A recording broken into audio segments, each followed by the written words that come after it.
बीड नगरी वसण्याच्या अगदी आरंभीच्या काळापासून बीड शहराचं मुख्य प्रवेशद्वार होतं ते बीड शहराच्या पश्चिम बाजूनं जे राजुरी वेस या नावानं ओळखले जातं. राजुरी वेस या वेशीचं पूर्ण नाव, मध्ययुगीन नाव बाबुले नस्र असं आहे. ही वेस फसली 1441 म्हणजे इसवी सन 1731मध्ये हैदराबाद संस्थानचे निजाम यांच्या कालखंडात सुनताजी निंबाळकर यांनी उभारली. राजुरी वेशीनंतर महत्त्वाची बीड शहरातील वेस, जी पूर्व बाजूला महत्त्वाचं प्रवेशद्वार म्हणून ओळखलं गेलं, ती होती कोतवाली वेस, जिचं मूळ नाव बाबुल उज जफर असं आहे.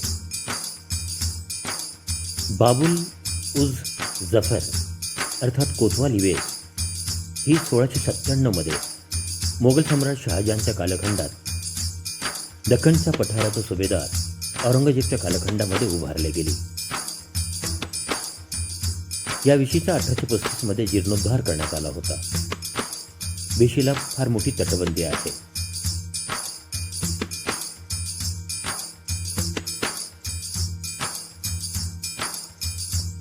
मध्ययुगातील बीड शहरात धोंडीपुरात राहणारे एक प्रतिष्ठित नागरिक धोंडाजी चरण देशपांडे यांनी उभारलेली ही वेस पुढच्या काळात धोंडाजी वेस म्हणून ओळखली गेली. ही वेस बीड शहराच्या सराफा रोड या ठिकाणी नदीच्या किनारी आपण बघू शकता. धोंडाजी देशपांडे यांनी ही वेस सन 1605मध्ये उभारली. बीड शहरामध्ये अगदी प्राचीन काळापासून किल्ला अस्तित्वात होता, याच्या काही खुणा आजही दिसतात. यादव काळामध्ये या किल्ल्याची मूर्तमेढ रवल्या गेली, मात्र नंतर मोगलांच्या काळात हा किल्ला भक्कमपणे उभा करण्यात आला. या किल्ल्याला जाण्यासाठी अनेक वेशी होत्या. काळाच्या ओघात या वेशी संपल्या, परंतु आजही ही वेस आपलं अस्तित्व टिकून आहे. या वेशीवर फारसी भाषेतला शिलालेख आढळून येतो.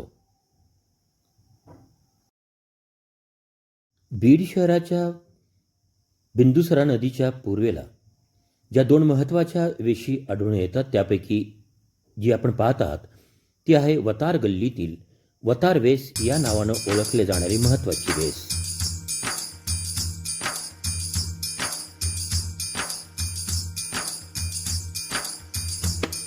आपण जी वेस पाहत आहात ती वेस आहे पेठबीड भागातील हिरालाल चौकातील वेस. आज ती हिरालाल चौकातील वेस याच नावानं ओळखल्या जाते, मात्र तिचे मूळ नाव मेहबूबगंज वेस असं आहे.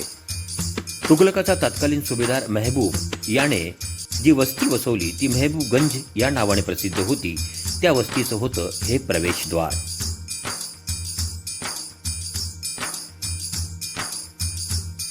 बीड शहरामध्ये आणखीन काही महत्त्वाच्या वेशी होत्या, ज्या कालओघामध्ये नष्ट झाल्या.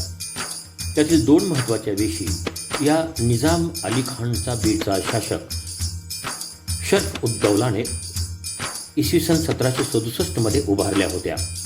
त्यापैकी पहिली वेस होती ती महत्त्वाची वेस माळी वेस या नावानं ओळखल्या जात होती. तिचं मूळ नाव बाबुले फतह असं होतं. तर दुसरी वेस शहराच्या दक्षिणेला बाबुले फराह या नावानं उभी होती. त्या दोन्ही वेशी बीडचा शासक शरफुद्दौलाने उभारल्या होत्या. हा काळ निजामशाहीचा होता. याशिवाय बीडमध्ये विविध ठिकाणी आणखीन 3 लहान्या वेशी होत्या. त्यापैकी पहिली वेस जुना बाजार या ठिकाणी होती, तर दुसरी वेस ही माळी वेस या ठिकाणी मनसबदार गल्लीमध्ये जाताना होती. तर तिसरी वेस ही काळा हनुमान ठाणा या ठिकाणी होती. मात्र या वेशी लहान्या असल्यानं त्या काळाच्या ओघामध्ये संपल्या. परंतु माळी वेस सारखी आणि शहराच्या दक्षिणेला उभा असणारे बाबुले फराह किंवा माळी वेस बाबुले फतह या वेशी विशाल आणि मोठाल्या असतानाही संपल्या. काळाच्या ओघात त्या नष्ट झाल्या याचे आश्चर्य वाटते.